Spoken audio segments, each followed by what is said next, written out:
Hello, I'm Julia Fisher. Welcome to the Olive Tree, bringing you the stories of believers in Jesus living in Israel today to find out what God is doing there in these days, despite the politics and tensions in the region. My guest is Christa Behr, a Christian from Germany who moved to Israel in 1991 when she became aware for the need for repentance and reconciliation, particularly, but not exclusively, from her own people towards the Jewish people. She bought a house in Jerusalem and there has established the community of Mount Zion. Christa, welcome to the program. Now, you have told us in the past two programs that you were born in Germany, you then took Austrian citizenship, you became a teacher, you visited Israel, you moved to Israel, and all the time what God was putting you on your heart was the need to face history and the need for repentance and reconciliation. And this is the work that you have been doing now for, 30 plus years. So now you are living in your house in Jerusalem that you miraculously were able to buy, and you have a little community of people around you. You have linked with Reuben and Benjamin Berger, who were both Holocaust survivors. They lost many of their family in Auschwitz. And you are joined together in a congregation in Jerusalem, which meets in Christchurch. Now, tell me a little bit about the community that you are running in your house. Mm-hmm. So I have been many years also a member of the Lutheran German Church in Jerusalem. And but it was very important for me to be part of a local congregation because I don't want to be only together with Germans in Israel. I want to also meet the people who live in the land. And so it was a privilege for me to have leaders of a congregation who are dealing in a very deep way also with the Holocaust, and to have a service in Hebrew and to more dig into the culture. I wouldn't say that I have a real stable community in my house. It is more coming and going. And there have been a lot of people living with me for a year or two, or the highest was 6 years. And people from the land, people who came from outside the country. And we have a little community, which means an amuta, a trust, which enables us to invite volunteers to Israel, and they can serve in a social capacity, older people, also Holocaust survivors, but also elderly people in their houses. And because I'm in this congregation, we have home groups, so we have also stable relationships, which is very, very special, because if you only meet people who come and go, that's not so fulfilling. It's also important to stay in contact with people who live in the land, who maybe are born in the land or immigrated to the land.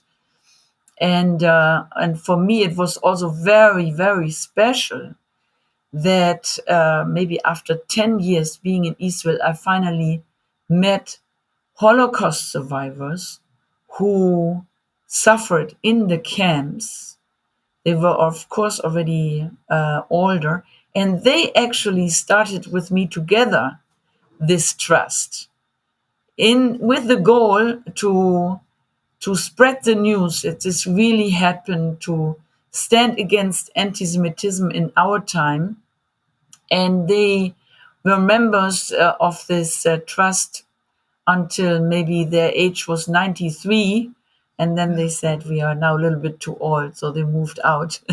But they stayed my friends until they died. One of them is still alive, but Esther Mannheim and Judith Kriegel, they were sisters. They died already, and they wrote a book, and we translated it in German so that many people can hear about their story. And they were willing to go with me not only to Auschwitz, but also to Treblinka, to Belzec, to Sobibor, to all the death camps. Chelmno, there's 4 death camps in Poland. There was not a camp. It was just a place where they were killing the people. And the worst of all the places was Treblinka. And their parents died and were killed in Belzec, and we went there with them together, also them being the first time on the place where their mother was killed. So this was all very, very dramatic. Christa, just describe to me the impact of forgiveness and reconciliation at this very, very deep level. What difference have you seen? Not just in the individuals that you have taken, but in the wider circle of people who hear about your work. I want to say first specifically that one of the Holocaust survivors who went with me to Belzec and got to know Christians from Germany, she was invited by the Mary Sisters to make 1-week vacation in Germany. And as she wrote her book, she finishes her book with this visit in Germany, which brought peace and reconciliation to her heart. And she said the visit in Germany at the Mary Sisters in Darmstadt was like not from this world. And it brought healing to her life. And also the love of the people who traveled with us brought healing. It brought deep repentance to the German side and healing to them.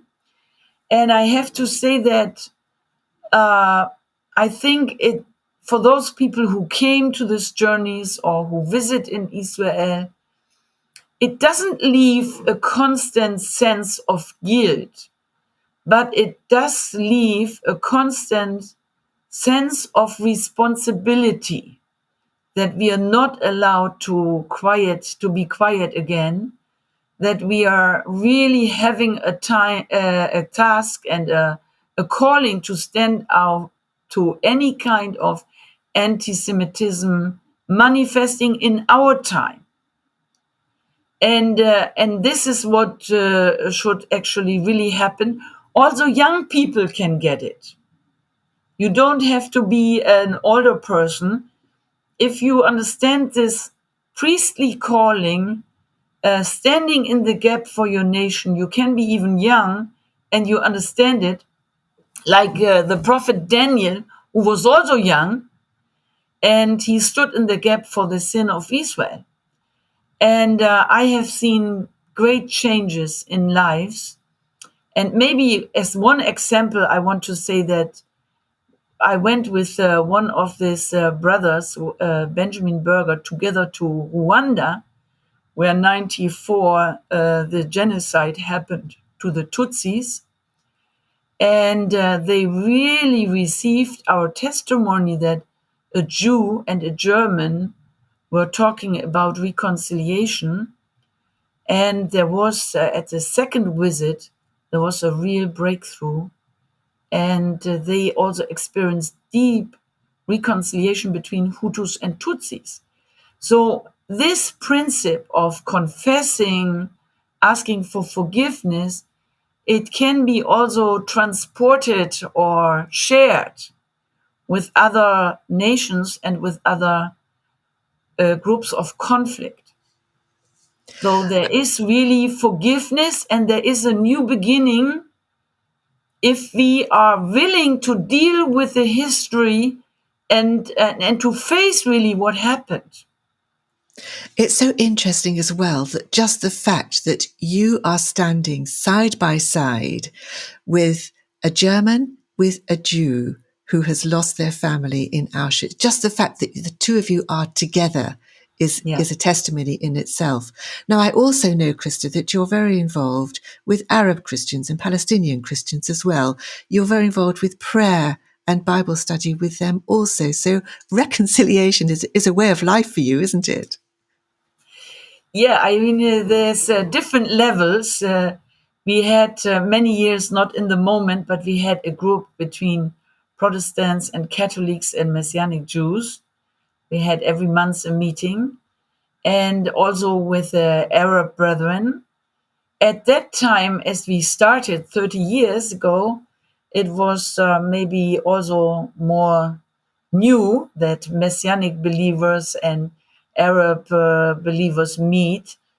But today there's many meetings of reconciliation in Israel and also in the whole Middle East, especially from believers. And it's interesting that especially former Muslims who have come to the faith in Yeshua have a deep love and understanding for Israel. It's amazing. They have a supernatural understanding and love for Israel.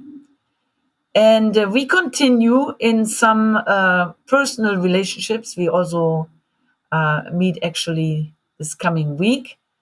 And reconciliation means that we are reconciled in Yeshua, the Messiah, who really paid the price that we can be one in Him. And it's a very, very big present we have, that we can be one, that we can love each other, that we can forgive each other because we are forgiven. We can also forgive each other and meet each other in the love of Yeshua HaMashiach.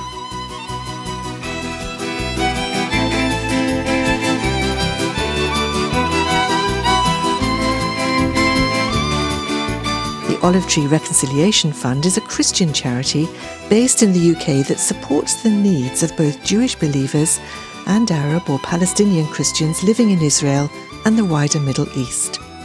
If you'd like to know more about our work and receive our free bi-monthly newsletter, please visit our website, olivetreefund.org. Meanwhile, join me at the same time next week for another story from the Olive Tree. Until then, goodbye.